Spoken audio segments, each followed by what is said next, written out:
सवाल ये है कि क्या सवाल उठाना गलत है? बिल्कुल नहीं। एक अच्छे और मजबूत लोकतंत्र की जो बुनियाद है वही सवालों के ऊपर टिकी हुई है। जहां सवाल खत्म हो जाएंगे वहां लोकतंत्र खत्म हो जाएगा, जहां आवाज अपनी खत्म हो जाएगी वहां लोकतंत्र खत्म हो जाएगा। Article 19 of the Indian constitution बात करता है right to freedom of speech and expression, यानी कि अभिव्यक्ति की आजादी और स्वतंत्रता। ये एक ओपन माइंडेड डेमोक्रेसी के लिए है बहुत ही ज्यादा जरूरी है, और इसी वजह से हमारा जो देश है वो चीन, साउथ कोरिया और सीरिया इन कंट्रीज से बहुत ही ज्यादा अलग है, क्योंकि इन्हीं फंडामेंटल राइट की वजह से जो है हम लोग जो है सोशली और पॉलिटिकली पार्टिसिपेट करते हैं लोग सरकार के निर्णय। 12 अक्टूबर 2005 को फ्रीडम ऑफ इंफॉर्मेशन एक्ट 2002 को राइट टू इंफॉर्मेशन एक्ट 2005 से रिप्लेस कर दिया जाता है, और राइट टू इंफॉर्मेशन एक्ट जो है वो वजूद में आता है। और राइट टू इंफॉर्मेशन एक्ट की वजह से ही जो है कोई भी पब्लिक अथॉरिटी है वो कोई भी सिटीजन जिसने इंफॉर्मेशन मांगी है उसको उस इंफॉर्मेशन देने के लिए बाध्य है। और इसी इंफॉर्मेशन की वजह से, इसी राइट टू इंफॉर्मेशन एक्ट की वजह से आदर society scheme, 2G scheme, commonwealth game scheme और Indian red cross society scheme और ऐसे ही जाने कितने हजारों स्कीम्स जो है सामने आए। 1 अप्रैल 2020 को पीएम केयर्स फंड को लेकर एक आरटीआई फाइल की जाती है। उस आरटीआई के जवाब में 29/5/2020 को ये जवाब आता है कि जो पीएम केयर्स फंड है वो पब्लिक अथॉरिटी के दायरे में नहीं आता in terms of section 2H of the right to information act 2005। PM cares fund की एक बार डेफिनेशन जान लेते हैं। पीएम केयर्स फंड की जो डेफिनेशन है वो है prime minister citizen assistance and relief in emergency situation, और इसको लॉन्च किया गया था 28/3/2020 को प्राइम मिनिस्टर द्वारा। और इसमें जो प्राइम मिनिस्टर है वो एक्स ऑफिशियल चेयरमैन है इस ट्रस्ट के, और साथ ही साथ honourable defence minister Rajnath Singh, honourable finance minister miss Nirmala Sitharaman, honourable home minister mister Amit Shah जिसके ट्रस्टीज हैं। तो ये हमने जाना जो पीएम केयर्स फंड है उसके ट्रस्टीज फिलहाल कौन कौन है। इसमें 3 ट्रस्टीज जो हैं वो और भी अभी अपॉइंट होने हैं, जो कि डिफरेंट सेक्टर से होंगे। जो सेक्टर्स आपके मेनली हैं research, health, science, social work, law, public administration, philosophy.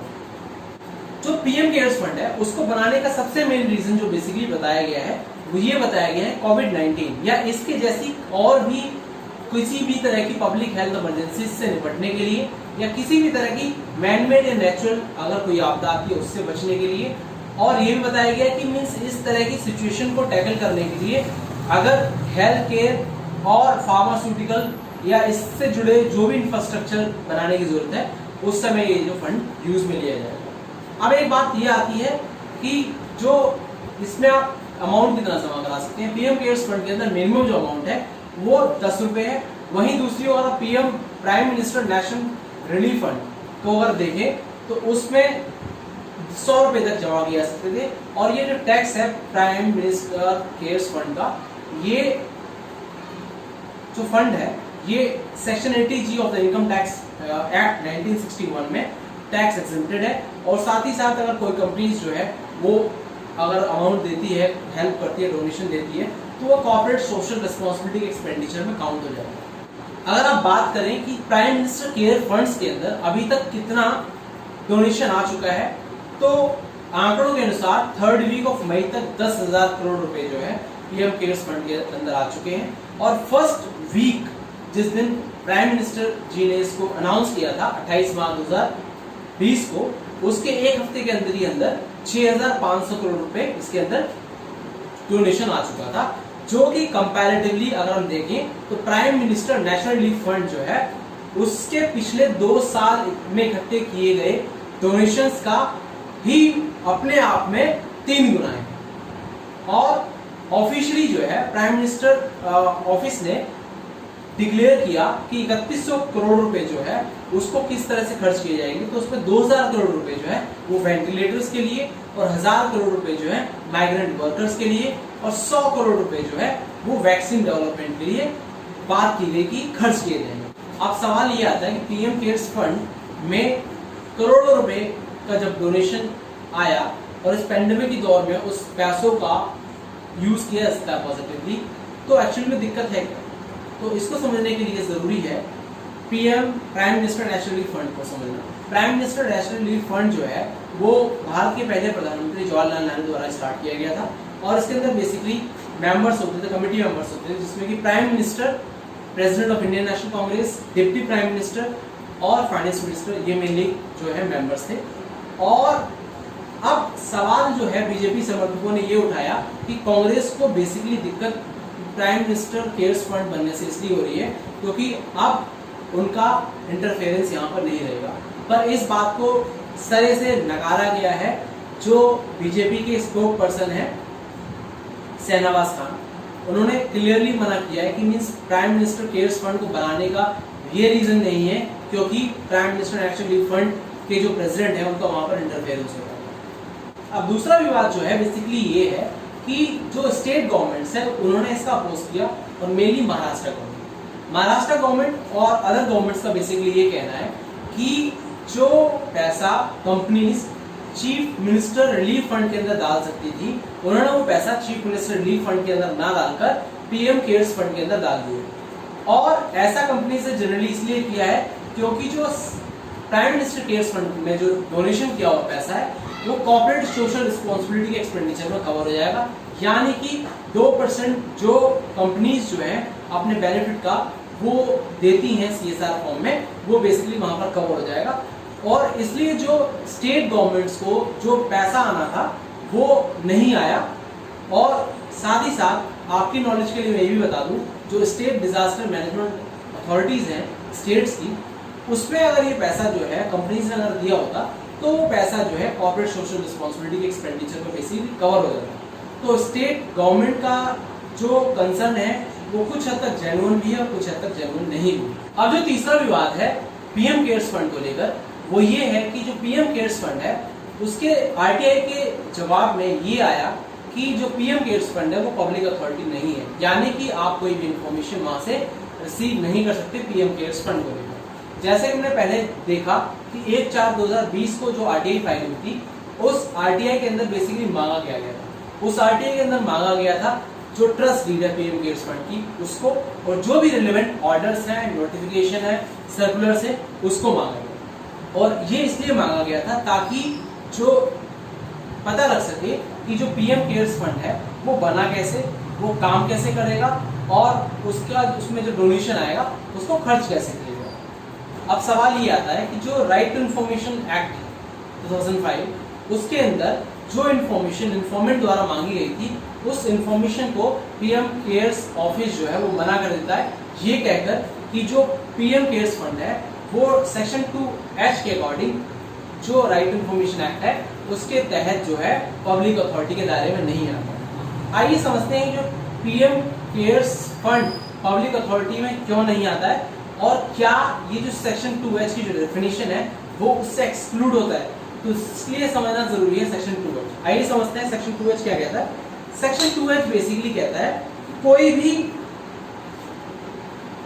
Self government की कोई भी अथॉरिटी, कोई भी बॉडी, कोई भी इंस्टीट्यूशन, ठीक, या फिर जिसको संविधान द्वारा या संसद के कानून द्वारा या किसी विधानसभा के कानून द्वारा अगर बनाया गया है, या फिर किसी नोटिफिकेशन द्वारा बनाया गया, और या फिर अगर कोई संस्था है या कोई बॉडी है तो वो सब्सटेंशियली और फाइनेंशियली जो है सब्सटेंशियली फाइनेंस होनी चाहिए और कंट्रोल होनी चाहिए गवर्नमेंट के द्वारा, या फिर अगर कोई एनजीओ है तो वो डायरेक्टली या इनडायरेक्टली और सब्सटेंशियली फाइनेंस किया जा रहा होना चाहिए सरकार के द्वारा।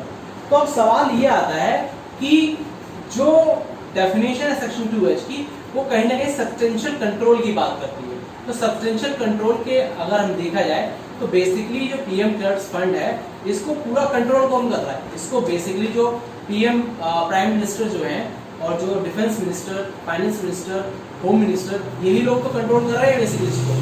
तो जो आलोचक है उनका ये कहना है कि जो सब्सटेंशियल कंट्रोल जो है पीएम केयर्स फंड का जब गवर्नमेंट ही कर रही है तो सेक्शन 2H के अकॉर्डिंग जो है वो पब्लिक अथॉरिटी के अंदर आते हैं, और पब्लिक अथॉरिटी के अंदर आने के बाद जो है ये रिस्पॉन्सिबिलिटी बनती है कि आरटीआई के जवाब दिया जाए, जो भी सवाल के जवाब मांगे गए हैं सबका सवाल का जवाब दिया जाए।